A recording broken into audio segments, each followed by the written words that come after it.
nous nous étions dit, qu'est-ce que nous allions faire, nous, groupe thématique petite enfance? Et deux idées étaient sorties. La première, c'était de partager le curriculum de l'éducation de base. Ça a été fait à Mbour.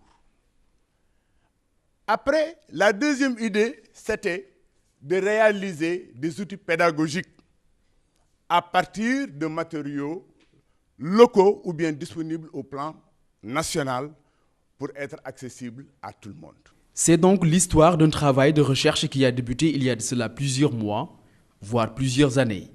Un travail de portée scientifique ayant abouti à ce guide pédagogique pour le développement de la petite enfance.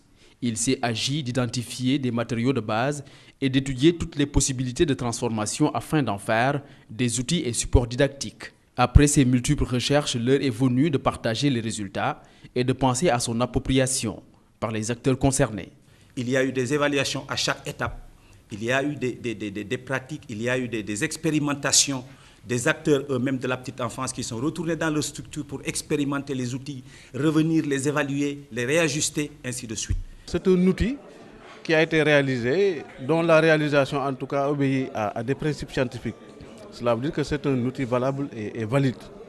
Donc nous allons continuer à collaborer avec eux pour que justement les inspections, le niveau déconcentré qui ont en charge le pilotage de proximité des écoles, surtout communautaires, puissent s'en approprier et mettre ça à la disposition de ces écoles-là. Ce guide n'est pas un guide de plus, souligne l'équipe de réalisation. La prochaine étape sera entre autres de passer à une plus large diffusion du document pédagogique sous forme de support audiovisuel.